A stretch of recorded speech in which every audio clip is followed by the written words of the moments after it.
इस पूरे घने जंगल में केवल बंदरों का ही राज चलता है। ये बंदर इंसान की तरह बोल सकते थे। इनके अंदर इंसानों से कई गुना ज्यादा सोचने और समझने की क्षमता थी। ये बाज के अंडों को चुराने जा रहे थे। तीनों अंडे के पास पहुंच चुके थे। अब केवल इंतजार था उस बाज के जाने का। कुछ ही देर में वो बाज यहाँ से चला जाता है। ये तीनों अंडे के पास जाते हैं। घोंसले के अंदर 3 अंडे थे, लेकिन ये लोग केवल एक ही अंडा लेने वाले थे, क्योंकि इनका ये नियम था। हर घोंसले से ये लोग एक ही अंडे को लिया करते थे। ये अंडे को खाने के लिए नहीं, बल्कि अंडे से जो बाज का बच्चा निकलता था, ये लोग उसकी परवरिश करते थे। अब तीनों दूसरे घोंसले की तरफ निकल पड़ते हैं, लेकिन वो रास्ता बेहद खतरनाक था। इनमें से एक बंदर निडर और बहादुर था, जिसका नाम भोला था। भोला एक लोहे के डंडे को उखाड़ लेता है और कूदकर चट्टानों में डंडे को घुसाकर लटक जाता है। सभी बंदरों में भोला सबसे बहादुर था। वो उस घोंसले तक पहुंच गया था, लेकिन ये घोंसला बहुत ही ज्यादा ऊंचाई पर था। भोला अंडे को उठाने की कोशिश कर रहा था, लेकिन तभी यहाँ पर बाज आता है। वो बाज भोला पर हमला कर देता है, जिससे भोला का हाथ छूट जाता है और भोला चट्टानों से सरकता हुआ नीचे की तरफ जा रहा था। तभी भोला तेजी से सरकता हुआ नीचे गिर जाता है, लेकिन इन दोनों ने देखा भोला नीचे लटका हुआ था। भोला उसी बाज के अंडे को दिखाता है। वो उस अंडे को पाकर बहुत ज्यादा खुश था। अब भोला और उसके दोनों साथी घोड़े पर सवार होकर अपने कबीले की तरफ निकल पड़ते हैं। ये जंगल बेहद खूबसूरत था। भोला अपने कबीले में पहुंच गया था। भोला के पास कई सारे छोटे बच्चे आते हैं। वो कहते हैं, भोला भैया, क्या आपको बाज का अंडा मिला और वहाँ पर कोई खतरा तो नहीं था? भोला कहता है, वहाँ पर बहुत खतरा था। भोला उन सभी बच्चों को बाज का अंडा दिखाता है। उस अंडे को देखकर बच्चे बहुत खुश होते हैं। और ये थी भोला की माँ, जो अब बूढ़ी हो चुकी है। ये भोला को कहती है, तुम एक बहादुर बेटे हो। भोला इस बात को सुनकर खुद पर गर्व महसूस करता है। बंदरों ने यहाँ पर बहुत सारे बाजों को पाल रखा था। अब भोला हाथ में एक कपड़ा लेकर अपने बूढ़े पिता से मिलने आता है। इसके पिता पूरे कबीले के सरदार थे। भोला के पिता कहते हैं, कैसी रही तुम्हारी चढ़ाई? भोला कहता है, पिताजी मैं सबसे ऊपर तक चढ़ा था। तभी भोला के पिता उसके हाथ में वो कपड़ा देख लेते हैं और कहते हैं कि ये इंसानी कपड़ा तुम्हें कहाँ से मिला? भोला कहता है, मुझे पास के जंगलों में मिला। इनको लग रहा था कि इंसान जंगल में घुस चुके हैं और वो हमसे फिर से युद्ध। अब भोला के पिता कहते हैं, उस जगह का पता लगाओ जहाँ पर तुम्हें इंसानी कपड़ा मिला है। और बंदरों में सबसे ताकतवर ये बंदर था। सभी बंदर इससे बहुत ज्यादा डरते थे। अब वो ताकतवर बंदर कुछ बंदरों के साथ निकल पड़ता है उसी जगह पर जहाँ पर भोला को इंसानी कपड़ा मिला था। और रात के समय भोला को कोई आवाज सुनाई देती है। भोला उस आवाज की तरफ जाता है। भोला ने देखा एक लड़की छुप कर बैठी हुई थी। वो लड़की भोला को धक्का मारकर यहाँ से भाग जाती है। भोला उसे नहीं पकड़ पाया था, लेकिन तभी इसने देखा बाज का अंडा टूट चुका था। भोला बहुत ज्यादा डर जाता है, क्योंकि कल सभी बंदरों का समारोह था और उस समारोह में उस अंडे को पेश करना था। लेकिन भोला कहता है, समारोह से पहले मैं अंडा पेश कर दूंगा। और उसी रात भोला बाज के अंडे को चुराने निकल पड़ता है। लेकिन आगे चलकर भोला को किसी के चिल्लाने की आवाज सुनाई देती है। भोला वहाँ पर जाकर देखता है। उसने देखा कि इसके वही बंदर मर चुके थे, जो ताकतवर बंदर के साथ इंसानों को ढूंढने गए थे। तभी भोला के पीछे वही ताकतवर बंदर आता है। इस बंदर को भी उन्होंने मार दिया था। ये भोला को यहाँ से भागने के लिए कहता है। भोला ये सब देखकर बहुत ज्यादा डर जाता है, क्योंकि इसके कबीले पर बहुत बड़ी मुसीबत आने वाली थी। तभी सामने से कोई भोला की तरफ आ रहा था। भोला उनके आने से पहले झाड़ियों में छुप जाता है। ये भी एक बंदर थे।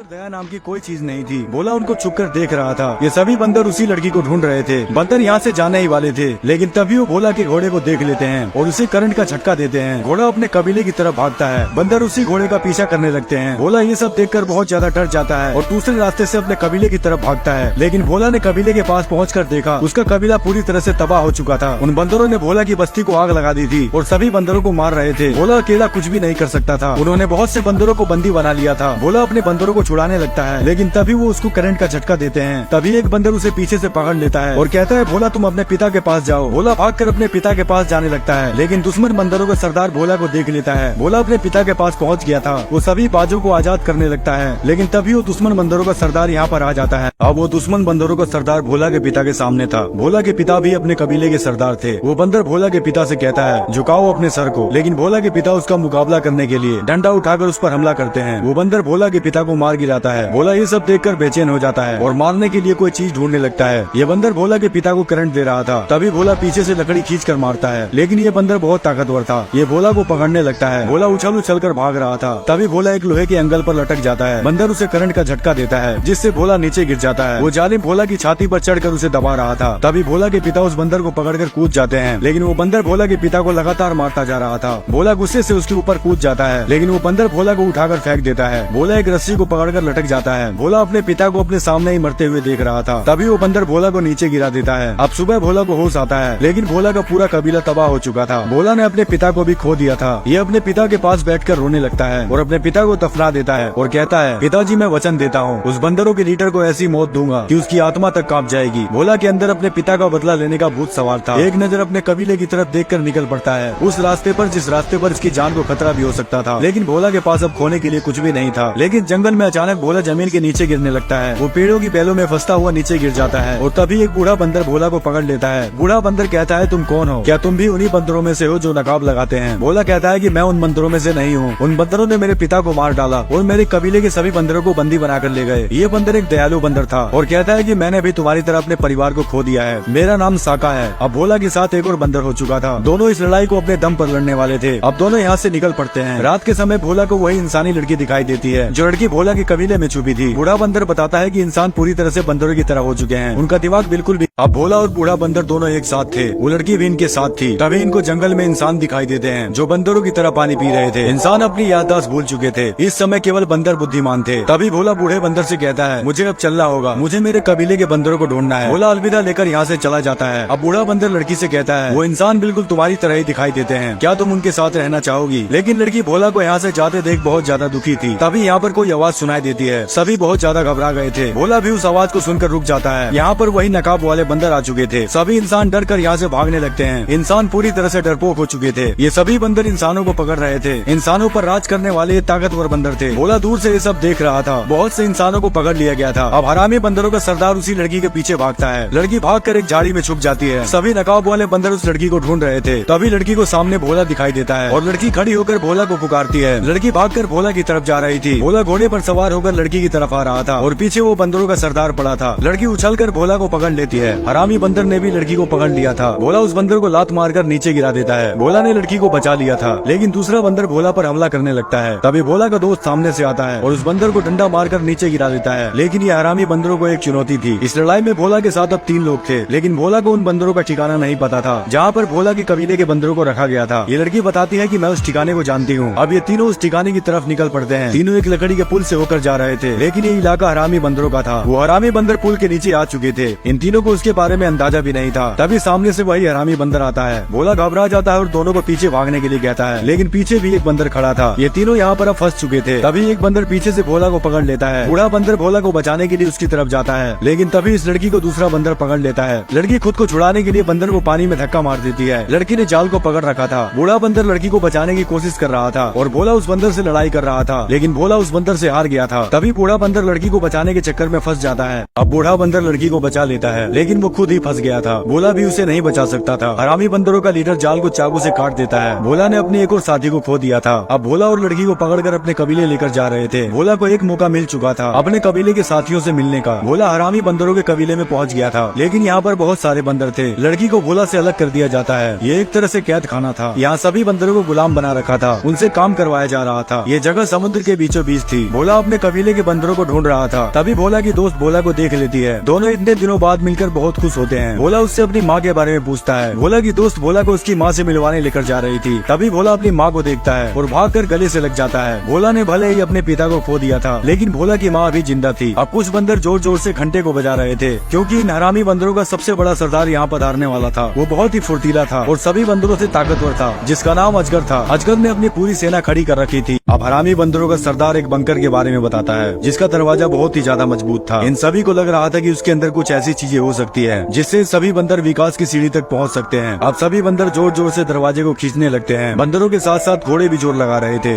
लेकिन फिर भी वो दरवाजा नहीं खुल रहा था। भोला उनको ये सब करते हुए देख रहा था। तभी हरामी बंदर अपने भाले से तार में करंट का झटका देता है जिससे उस पूरे दरवाजे में आग लग जाती है। बंदरों का सरदार सभी को और जोर लगाने के लिए बोल रहा था लेकिन वो जंजीर आग की गर्मी से पिघल कर टूट जाती है। इनसे वो दरवाजा नहीं खुला था। ये बंदर इस दरवाजे को कई महीनों से खोलने की कोशिश कर रहे थे। अब बंदरों का सरदार भोला और उसी लड़की से पूछ रहा था, बताओ उस दरवाजे को कैसे तोड़ सकते हैं और उसके अंदर ऐसी क्या चीज है। हम भी इंसानों की तरह विकास करना चाहते हैं जैसे इंसान हवा में जहाज को उड़ाया करते थे। लेकिन भोला को कुछ भी समझ नहीं आ रहा था। तभी लड़की कहती है कि तुम लोग दरवाजे के अंदर नहीं जा सकते हो। ये लड़की सब जानती थी कि उस दरवाजे के अंदर ऐसी क्या चीज थी लेकिन वो इन बंदरों को नहीं बताना चाहती थी क्योंकि कई साल पहले जब इंसान लुप्त हो रहे थे तो उसी दरवाजे के अंदर अपने बहुत से कीमती हथियार लेकर छुपे थे। लेकिन हरामी बंदरों का सरदार भोला को फुसलाने लगता है। अब हरामी बंदरों का सरदार भोला से कहता है, हम एक बड़ा साम्राज्य बनाएंगे और एक ताकतवर वानर बनेंगे जैसे इंसान इस धरती पर ताकतवर थे। क्या तुम फिर से इंसानों की कैद में रहना चाहोगे? जरा सोच कर देखो। हरामी बंदर कुछ बचे हुए इंसानों का नामो निशान मिटाना चाहता था लेकिन भोला तो अपने कबीले के बंदरों को छुड़ाने और पिता का बदला लेने आया था। अब भोला उसी लड़की को सारी बातें बताता है कि हरामी बंदर ने इसे क्या कहा था। भोला के सभी साथी और लड़की मिलकर एक जाल बिछाते हैं। लड़की हर जगह पर बारूद गाड़ रही थी। लड़की उस पूरे बंकर को तबाह करने वाली थी ताकि हरामी बंदरों के हाथ वो हथियार न लग सके जो इंसानों ने इस बंकर के अंदर छुपाए थे, लेकिन एक बूढ़ा आदमी इनको ये सब करते हुए देख लेता है। यह हरामी बंदरों का नौकर था। वो सारी बातें हरामी बंदरों को बताने जा रहा था, लेकिन तभी ये लड़की पीछे से उसे पकड़ लेती है और उस आदमी को ऊपर पहुंचा देती है। भोला और उसके सभी साथी लड़की के साथ बंकर के अंदर घुस चुके थे, जिसमें इंसानों के सभी हथियार थे। इसमें बहुत सारे टैंक भी थे और लड़की उस बंकर के दरवाजे को खोल देती है, जिस दरवाजे को बंदर कभी नहीं खोल पाए थे। तभी यहाँ पर वही हरामी बंदरों का सरदार आ जाता है। भोला यहाँ पर फंस चुका था। हरामी बंदरों का सरदार कहता है, तू एक बंदर जाति का होकर इंसानों का साथ दे रहा था और वो लोग भोला की दोस्त को मारने वाले थे। अब लड़की गन निकालकर उस बंदर को शूट कर देती है, जिससे वो बंदर मारा जाता है। हरामी बंदरों का सरदार ये सब देखकर डर गया था और लड़की से कहता है कि तुम यहाँ से जा सकती हो, तुमको हमने आजाद कर दिया है, लेकिन इतना बताती जाओ कि इस बंकर के अंदर क्या और भी ऐसी बंदूकें हैं। तभी लड़की भाग कर जाती है और दो तारों को आपस में जोड़ देती है, जिससे एक बड़ा सा धमाका होता है। वो पूरा बांध टूट चुका था, जिससे इनके पूरे कबीले की तरफ तेजी से पानी आने लगता है। सभी बंदर यहाँ से भागने लगते हैं। ये पानी पूरे बंकर के अंदर भरता जा रहा था। भोला की माँ भी पानी के अंदर खुद को नहीं संभाल पा रही थी, वो पानी में बहती जा रही थी, लेकिन तभी भोला अपनी माँ का हाथ पकड़ लेता है। अब वो समय आ चुका था। भोला के सभी कबीले के बंदर एक साथ होने वाले थे। भोला अपने सभी बंदरों को ऊपर की तरफ जाने के लिए कहता है। तभी वही हरामी बंदर भोला के सामने आता है, जिसने भोला के पिता को मार डाला था। वो भोला को पकड़ने लगता है, लेकिन भोला बहुत ज्यादा चालाक था। भोला ने अपना दिमाग लगा लिया था। भोला उसे आवाज लगाकर अपनी तरफ बुलाता है। गुस्से से बेचैन हरामी बंदर भोला के पीछे भागता है। भोला उसे भगाकर उस जगह लेकर आ गया था जहाँ पर इसकी मौत होने वाली थी। वो जैसे ही भोला को पकड़ने आता है, भोला पतले रास्ते से ऊपर की तरफ भाग जाता है और ये हरामी बंदर नीचे फंस जाता है और वो बंदर डूबकर मर जाता है। अब भोला ने हरामी बंदर को मारकर अपने पिता का बदला ले लिया था। वो अपने कबीले के बंदरों के साथ था, लेकिन अभी हरामी बंदरों का सरदार बचा हुआ था। वो भाग कर आता है और भोला को उठाकर पटक देता है। वो भोला को लगातार मारता जा रहा था। सभी बंदर डरे हुए थे, क्योंकि ये हरामी बंदरों का सरदार था। भोला पूरी तरह से अधमरा हो चुका था। हरामी बंदरों का सरदार कहता है, तू हमारी हस्ती मिटाने आया था, लेकिन आज तेरी हस्ती को मैं मिटाऊंगा। तुम सब मेरे गुलाम हो और मैं तुम्हारा सरदार हूँ। तभी भोला कोई आवाज निकालने लगता है। शायद भोला किसी को बुला रहा था। ये सुनकर बंदरों का सरदार कहता है, लगता है तू पागल हो चुका है। लेकिन सभी बंदर उसी आवाज को निकालने लगते हैं। बंदरों का सरदार सबको चुप रहने के लिए कहता है, लेकिन भोला खड़ा होकर जोर जोर से चिल्लाता है। तभी एक बाज उस हरामी बंदर पर हमला कर देता है। ये वही बाज थे जिनको भोला और उसके सभी कबीले के बंदर पाला करते थे। भोला इन्हीं बाजों को बुला रहा था। सभी बाज उस हरामी बंदर को नोचने लगते हैं और वो नीचे गिरकर मर जाता है और इस तरह भोला का बदला पूरा होता है। भोला का कबीला पूरी तरह से आजाद हो चुका था। सभी बंदर बहुत खुश थे। वो फिर से खुशहाल जिंदगी जी रहे थे। तभी भोला को वही लड़की दिखाई देती है। भोला उस लड़की के पास जाता है। लड़की कहती है कि मैं तुमसे आखिरी बार मिलने। ये सभी लोग पिंजरे में कैद बंदरों की वीडियो बना रहे थे। तभी अचानक सभी लोग यहाँ से भागने लगते हैं। यहाँ पर एक बड़ा बंदर आता है और सभी कैद बंदरों को आजाद कर देता है। सभी बंदर पिंजरे के सरिये को तोड़ लेते हैं। ये इन सभी बंदरों का हथियार था। बंदर शहर की बिल्डिंगों पर चढ़ रहे थे। ये इंसानों के लिए एक चुनौती थी, लेकिन एक बंदर रोड पार कर रहा था। तभी एक पुलिस वाला उस बंदर को पकड़ लेता है, उसे घसीटता हुआ गाड़ी के अंदर डाल देता है और वो गाड़ी चलाकर यहाँ से जाने ही वाला था। तभी इसकी गाड़ी पर कोई सरिया फेंक कर मारता है। वो एक बंदर था। सभी बंदर एक हो चुके थे, जो अपने साथी को बचाने के लिए कुछ भी कर सकते थे। बंदर एक और सरिया फेंक कर मारता है। तभी एक बंदर गाड़ी का दरवाजा खोलकर अपने साथी को छुड़ा लेता है। पुलिस वाला गाड़ी लेकर यहाँ से भाग जाता है। ये बंदर बहुत ही ज्यादा फुर्तीले और ताकतवर थे। अब दो बंदर बीच सड़क पर खड़े थे। सामने से पुलिस वालों की गाड़ी आ रही थी। एक बंदर गटर के ढक्कन को उठा लेता है और दूसरा बंदर एक मोटी रोड को उठाता है। पुलिस वाले जैसे इनके पास आते हैं, वो बंदर कटर के ढक्कन को फेंक कर गाड़ी पर मारता है। इंसानों ने इन सभी बंदरों को कैद कर रखा था, लेकिन अब ये बंदर आजाद हो चुके थे, जो इंसानों को मुकाबला करने के लिए पूरी तरह से तैयार थे। अब सभी बंदर एक ब्रिज के ऊपर से होकर जा रहे थे। दूसरी तरफ बहुत सारी पुलिस हथियारों को